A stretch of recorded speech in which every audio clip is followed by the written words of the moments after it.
Avoir un bon produit ou service qui répond à un vrai besoin client, c'est absolument essentiel pour lancer une startup qui cartonne, mais c'est très loin d'être suffisant. Si personne ne sait que votre produit existe ou que vos clients ne comprennent pas sa valeur et pourquoi ils en ont besoin, alors votre solution a beau être significativement meilleure que celle de vos concurrents, personne ne va l'acheter. Mais c'est pas tout. Si on imagine que maintenant vous faites un très bon marketing et que vous arrivez à vendre votre solution à vos clients, ça veut pas dire pour autant que ça y est, c'est fini, vous avez réussi. Non, parce qu'il faut encore que votre solution leur plaise et qu'ils l'utilisent sur la durée. Sinon, ils risquent de se désabonner ou de laisser un avis négatif, ce qui n'aura pas à se cacher et pas très bon signe pour le futur de votre startup. Bon, et puis acquérir de nouveaux clients, c'est très bien, mais votre objectif avec votre startup, ça va pas juste être de les acquérir. Il va aussi falloir que vous les fidélisiez et ça pour deux raisons. Premièrement, pour qu'ils deviennent des clients récurrents à qui vous pouvez vendre plus de choses sur le long terme. Parce que c'est très simple, mais ça coûte généralement beaucoup plus cher d'acquérir un nouveau client que de vendre un produit supplémentaire à des clients qui sont déjà existants et qui sont satisfaits par votre compagnie. Par exemple, ça sera beaucoup plus facile et donc beaucoup moins onéreux de vendre des AirPods, un iPad à quelqu'un qui a déjà acheté un iPhone 13 et qui est convaincu par la pomme. Et ça d'ailleurs, Apple l'a très bien compris et c'est pour ça qu'ils misent tout sur l'enrichissement de leur écosystème, quitte à d'ailleurs être bien souvent beaucoup plus cher que le reste du marché. Pour rappel, les prix des iPhones ont littéralement doublé en l'espace de quelques années et c'est certainement pas à cause de l'économie d'échelle ou à cause des coûts des matériaux. Il suffit juste de regarder les revenus de la marque au fil des années pour comprendre ce qui se passe au niveau de leur marge. Mais bref, tout ça pour dire que c'est important que vous réfléchissiez dès maintenant à un début de stratégie de fidélisation de vos clients. Parce que des clients fidèles et satisfaits, c'est toujours monétisable par la suite. Bon, et puis deuxièmement, et c'est sûrement le plus important dans l'immédiat pour vous, il faut que vos clients recommandent votre solution aux autres. Parce qu'il n'y a rien de plus efficace en marketing que le bouche à oreille. Mais donc pour ça, il y a aussi certaines stratégies à réfléchir et à mettre en place parce que ça se fait pas forcément naturellement et que vous pouvez complètement l'encourager de plusieurs façons. Bref, tout ça pour dire qu'il y a un certain nombre de challenges à la commercialisation et à l'acquisition et à la fidélisation de vos clients et c'est justement ce qu'on va voir dans cette vidéo en analysant point par point les 10 étapes du cycle d'acquisition client. Et le but bien évidemment, c'est que vous puissiez ensuite créer une stratégie d'acquisition et de fidélisation client pour votre startup. Mais avant ça, générique, parce que bon, on a payé pour un générique donc autant l'utiliser.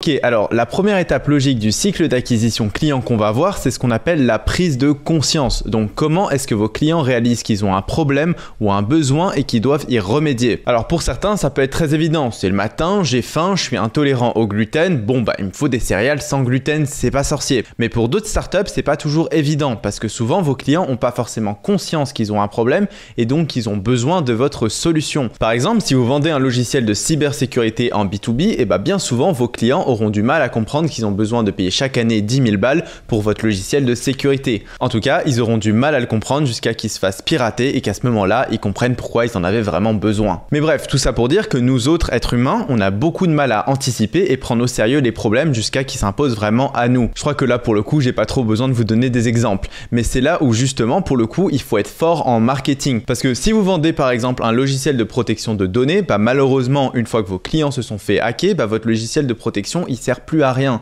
Donc il fallait le vendre avant. Et c'est là où est tout le challenge pour certaines startups. Réussir à faire prendre conscience à ses clients qu'ils ont besoin de votre solution au bon moment tant qu'elle est utile. Pour vous donner un exemple plus personnel, on a très souvent des personnes qui viennent nous solliciter chez Founders Square, mais qui viennent uniquement une fois qu'ils sont dos au mur et qu'ils ont dépensé tout leur argent. Sauf que malheureusement, c'est à ce stade où c'est beaucoup plus difficile pour nous de les aider et c'est là où tout est le challenge. Arriver à aider des gens dès leur démarrage au moment où ils n'ont pas encore forcément conscience de l'importance d'un bon accompagnement.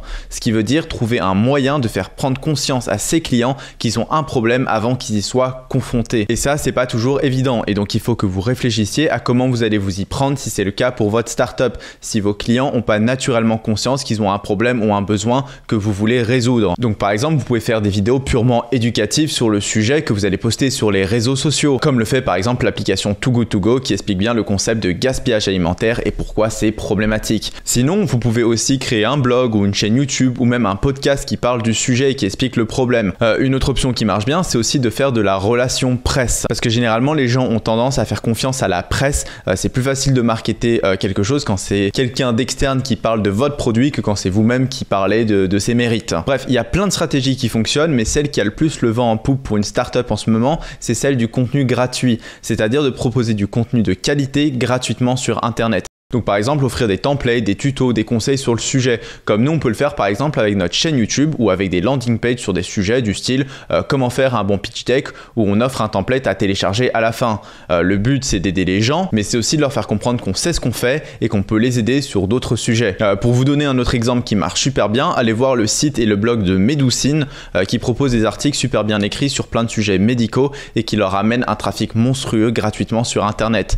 C'est d'ailleurs ce qu'on appelle le SEO, donc le référencement naturel, qu'on verra plus en détail dans les prochaines étapes du programme. Alors, autre petite chose qui est bonne à savoir, c'est qu'il faut généralement voir ou entendre plusieurs fois une publicité avant qu'elle ne s'ancre vraiment dans le cerveau des gens. Donc, il suffit pas juste de mettre un flyer ou une publicité Facebook une fois dans la rue et c'est bon, vous avez plein de clients. Alors, si vous êtes un peu sur YouTube, un bon exemple, c'est celui de NordVPN qui sponsorise littéralement toutes les vidéos des créateurs de contenu. Alors, dans leur cas, c'est presque aberrant tellement on les voit partout. Mais en attendant, si un jour vous avez besoin d'un VPN, et ben vous vous posez plus la question de quel VPN, vous avez NordVPN et ça c'est bien ancré dans votre cerveau. Bon, ensuite on en vient à la deuxième étape qui va être de réfléchir à comment vos futurs utilisateurs vont découvrir votre produit ou votre service. Alors voilà, première étape, vos prospects ont découvert qu'ils ont un problème. Donc par exemple, ils passent le bac mais ils savent pas résoudre des équations. Alors maintenant, comment est-ce que vous allez faire pour leur faire découvrir votre solution? Donc est-ce que vous allez faire de la publicité sur des mots-clés sur Google, donc ce qu'on appelle le SEA, ou bien est-ce que vous allez faire de la publicité sur les réseaux sociaux du style TikTok, Instagram, Facebook, etc., etc. Ou alors, est-ce que vous allez faire des partenariats avec d'autres marques ou bien avec des influenceurs? Bref, il y a plein de stratégies encore une fois possibles qu'on va voir en détail dans le module 3 et 7 de notre programme. Mais pour l'instant, c'est une bonne idée de commencer à réfléchir à comment vous allez faire en sorte que vos clients découvrent que vous existez et puis comment vous allez les capter. Et pour ça, je vous conseille vivement d'ailleurs d'aller analyser ce qui marche bien dans votre secteur, donc ce que font vos concurrents et puis surtout de réfléchir à ce que vous pouvez faire en fonction de vos moyens et de ce que vous pouvez avoir comme argent ou pas au départ. Alors idéalement dans une utopie, c'est bien de pouvoir tester toutes les méthodes d'acquisition parce que c'est le meilleur moyen de savoir ce qui marche pour vous ou pas. Sauf que bien évidemment, vous n'allez pas avoir un budget illimité au démarrage, donc il faut bien que vous pensiez votre stratégie au départ. Et puis surtout, un conseil que je vois très rarement les gens donner, mais qui selon moi est très important, c'est de ne pas oublier de prendre en compte vos compétences et celles de votre équipe.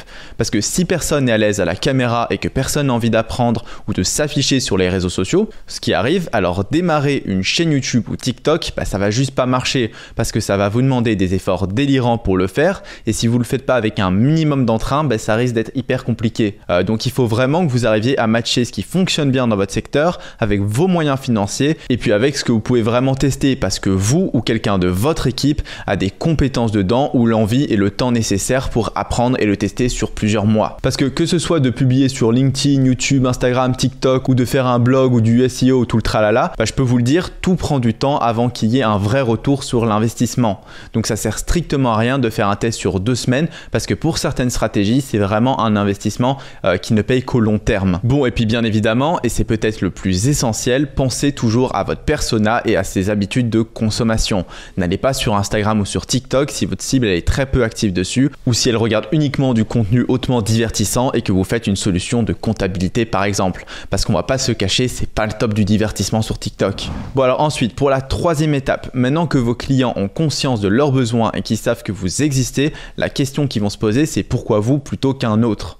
Et alors là, il va falloir que vous réfléchissiez à comment est-ce que vos clients vont vous percevoir par rapport aux autres offres sur le marché. Alors, la première chose à faire pour cette étape, c'est de comprendre les priorités de vos clients pour que vous insistiez dessus. S'ils sont là pour une offre moins chère, alors affichez que vous êtes le moins cher du marché et designez votre solution pour que ça soit bien le cas. S'ils veulent de la rapidité, alors montrez que vous êtes factuellement 20% plus rapide que vos concurrents. Bref, mettez bien en avant les 2 priorités sur lesquelles vous vous focalisez et décrivez en quoi votre solution répond réellement à leurs besoins. Et surtout, et c'est très important, rappelez-vous que vous ne pouvez pas plaire à tout le monde. Donc choisissez bien votre cible. Faites vraiment pas l'erreur de vouloir plaire à tout le monde parce que vous plairez à personne. Ça peut paraître un peu bateau à dire, mais il faut que vous leur fassiez comprendre que vous étiez dans leurs chaussures et que vous avez compris exactement ce qu'ils voulaient et que vous l'avez matérialisé. Autre point important, si vous pouvez, faites tester votre solution à vos clients. C'est une technique de vente absolument classique, mais entre vous dire mon fromage il est génial, c'est le meilleur de France, et vous le faire goûter, c'est pas la même chose. D'ailleurs, vous avez dû le voir, mais c'est la stratégie que tous les géants américains en ce moment adoptent, avec Netflix qui vous offre un mois gratuit, pareil pour Amazon Prime ou pour Spotify, ou même pour Deliveroo qui vous offre les premières courses gratuites au début. Parce que comme on le dit dans le jargon très sélectif, un produit à moitié en main est un produit à moitié vendu. Bref, mettez-vous vraiment à la place de votre client et réfléchissez à ce que vous pouvez faire pour faire pencher la balance en votre faveur plutôt que celle d'un concurrent. Donc pricing, marketing, branding, packaging, offre de réduction à courte durée, etc., etc. Bon alors ensuite, la quatrième étape, c'est celle de la distribution. Donc où est-ce que vos clients vont acquérir votre produit? Alors on va répondre à la question de par quel moyen, dans quel magasin, par quel intermédiaire. Si vous faites une application, alors c'est très simple, c'est sur l'App Store ou sur le Play Store, mais si c'est en ligne, alors ça va être sur quel site, sur une marketplace, sur plusieurs, si oui, lesquels, etc., etc. Et alors bien évidemment, si vous vendez un produit en physique, alors là vous avez potentiellement toute une chaîne de distribution à bien réfléchir, ce qui souvent demande beaucoup plus de réflexion. Bon, ensuite en 5, il y a la question de l'installation et de la prise en main de votre solution qui est super importante. Alors bon, vous vous en doutez, mais plus c'est simple, plus c'est clair et mieux c'est. Une erreur qu'on voit très souvent les startups faire, c'est de sous-estimer la complexité de la prise en main de leur solution. Parce qu'en tant que startup, on passe parfois des mois, voire des années à penser et concevoir notre produit ou service, sauf qu'on a tellement la tête dans le guidon qu'à force, on oublie qu'au final, notre solution est peut-être pas si simple que ça à prendre en main au premier abord. Si votre solution a l'air trop compliquée à utiliser, vos clients, ils vont pas s'amuser à chercher à comprendre le pourquoi du comment il faut faire pour l'utiliser. Ils vont juste trouver une autre solution plus facile à comprendre. Donc il faut vraiment que votre solution soit hyper claire à comprendre et à prendre en main. Et pour ça, j'ai plusieurs solutions pour vous. 1. Faites un prototype ou une maquette de votre solution avant de développer quoi que ce soit. Et puis faites valider ces maquettes par vos futurs clients et par des gens qui s'y connaissent en expérience utilisateur. Montrez-leur votre prototype ou vos maquettes et ne leur expliquez rien et voyez ce qu'ils comprennent par eux-mêmes. Alors attention, quand je dis faire des maquettes, je veux dire décrire exactement ce qui se passe sur chaque écran et sur chaque bouton de votre solution. C'est hyper chiant à faire, mais c'est super important parce que ça va vous forcer à réfléchir à toute l'expérience utilisateur de votre solution et donc souvent à plein de choses auxquelles vous n'auriez pas pensé jusque-là, mais qui sont pourtant essentielles. Et en tant que fondateur de votre solution, c'est aussi votre rôle de comprendre comment marche votre solution pour que vous puissiez indiquer à vos développeurs comment optimiser l'expérience utilisateur dans le futur. N'oubliez pas qu'en tant que fondateur, c'est vous qui amenez la vision et que vous devez pouvoir la communiquer à tout le monde dans l'entreprise. Bon, et puis en plus de ça, petit tips, mais pour vos futurs développeurs, avoir une maquette bien faite, ça va leur changer la vie parce qu'ils auront des indications super claires de ce qu'ils doivent faire, ce qui au passage peut pas mal réduire le coût de développement vu qu'ils passent pas des heures à essayer de comprendre ce que vous voulez. Et ça va vous éviter pas mal de problèmes de compréhension et d'autres problèmes d'ailleurs. Et croyez-moi, je parle d'expérience. Il vaut vraiment mieux tout bien expliquer dès le démarrage. Bon, et puis bien évidemment, si vous avez la possibilité, travaillez avec un UX designer dont c'est vraiment le métier de concevoir des expériences utilisateurs faciles et intuitives à comprendre. Mais on reviendra sur le sujet des maquettes plus en détail le moment venu dans d'autres vidéos. Bon, mais alors justement, ça nous amène maintenant à l'étape numéro 6 qui porte sur l'utilisation. Donc comment est-ce que votre client utilise votre produit ou votre service. Alors petite parenthèse, il nous reste encore quelques concepts à voir, donc si jamais vous commencez à saturer, je vous comprends, je vous conseille de faire une petite pause dans la vidéo et de réattaquer la vidéo dans quelques minutes. Bon alors, ce que je vais vous dire est assez fortement lié à l'étape précédente, mais encore une fois, on voit absolument tout le temps des entrepreneurs qui ont des bonnes idées de start-up dans la théorie, mais qui se plantent parce qu'ils créent un produit ou un service avec une mauvaise expérience utilisateur ou une expérience utilisateur qui est trop complexe, qui fait que la start-up ne fonctionne pas.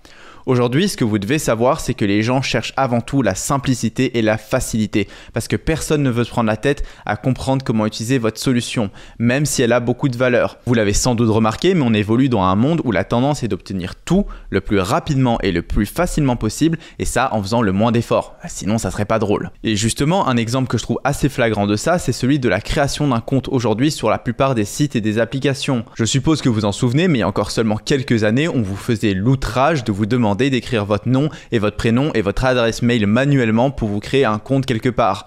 Sauf qu'évidemment, c'est beaucoup trop fastidieux et compliqué, donc ça perdait les utilisateurs. Et c'est pour ça qu'aujourd'hui, on vous propose de vous créer un compte avec Google pour éviter de devoir taper manuellement 35 lettres et de vous tromper. Alors bon, je vous l'accorde, je tire un petit peu les traits, sauf que la réalité, c'est que ça fait une vraie différence en termes de conversion et d'inscription client. Sinon, on l'aurait pas développé et on le ferait pas. Et donc là où je veux en venir, c'est que plus vous allez demander aux gens d'interagir avec votre produit et votre service, et moins vous aurez de chances que ça fonctionne, surtout au démarrage. Tant que vos utilisateurs sont pas absolument convaincus par la valeur de votre produit ou de votre solution, il faut vraiment essayer de limiter au maximum les interactions. Je vous donne un exemple, si vous allez sur une application de rencontre aujourd'hui, vous avez envie de parler à des gens, pas de créer votre profil pendant 45 minutes. Ça, vous pourrez toujours le faire au fur et à mesure que vous êtes sur l'application et que vous voyez que c'est intéressant.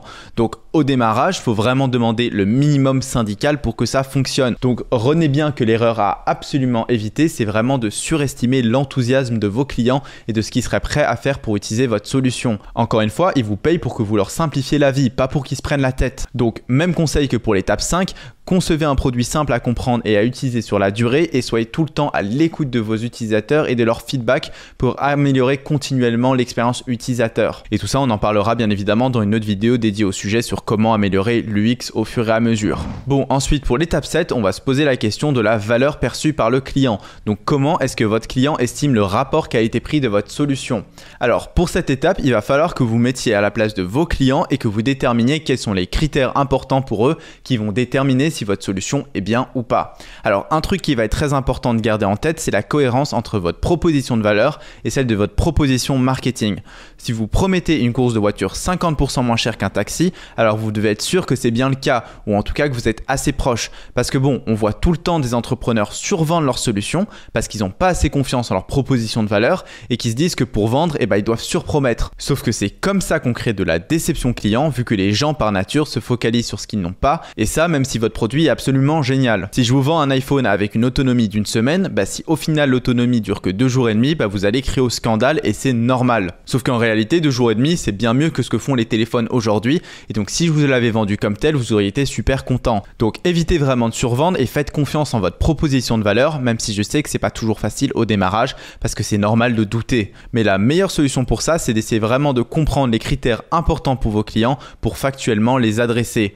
Autant au niveau du design de votre solution que par exemple dans votre pricing, ce qui vous permettra d'être beaucoup plus serein quand vous ferez votre marketing. Et puis retenez bien que lancer une startup, c'est un processus d'itération et d'amélioration continue. Un prix, ça se monte et ça se baisse, des fonctionnalités, ça se rajoute, ça se change et ça évolue. Et donc votre rapport qualité-prix évoluera aussi normalement positivement dans le temps. Il faut juste savoir vers quoi et il faut pas raconter n'importe quoi pour pas griller sa crédibilité dès le départ. Bon, ensuite en numéro 8, on a la question du paiement et donc comment les clients vont payer pour votre solution. Donc est-ce que ce sera un paiement unique, un système d'abonnement, est-ce que ça va être en chèque, en cash, en bitcoin, etc. etc.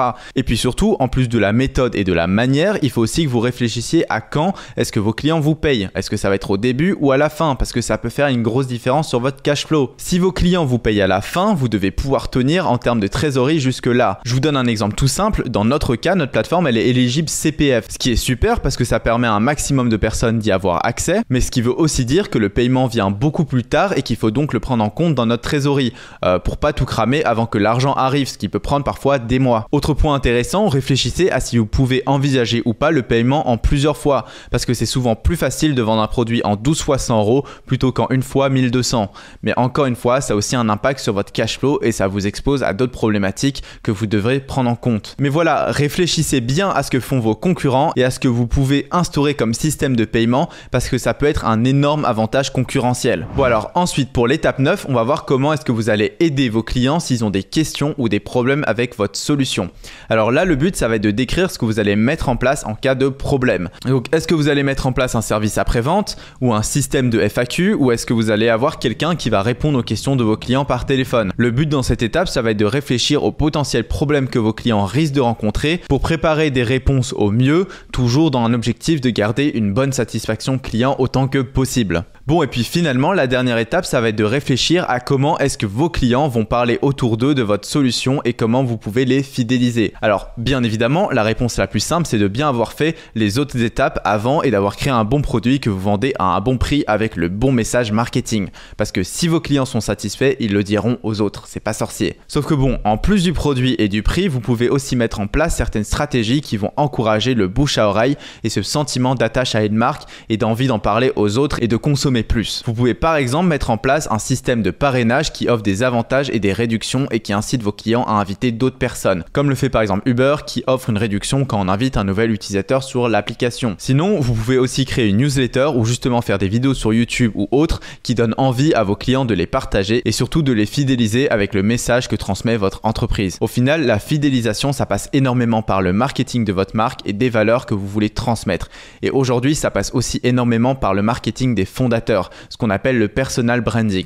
Mais là encore, il y aura une vidéo dédiée sur le sujet parce qu'il y a énormément de choses à dire. Mais voilà, la proposition de valeur d'une Rolex, elle n'est pas si différente de celle d'une Swatch. Au final, c'est des montres qui donnent généralement tout aussi bien l'heure l'une que l'autre. Et pourtant, une a significativement plus de valeur que l'autre et ça, c'est que du marketing. Pareil pour Red Bull qui vous réveille pas mieux qu'une autre boisson énergisante, sauf que bon, Red Bull, ça vous donne des ailes. Plus vous allez réussir à avoir une marque forte où vous communiquez sur des valeurs fortes et plus les gens vont s'identifier à votre marque et voudront en parler et seront fidèles. Bon, mais alors pour résumer rapidement, dans cette étape, il faut que vous réfléchissiez à une stratégie pour que 1.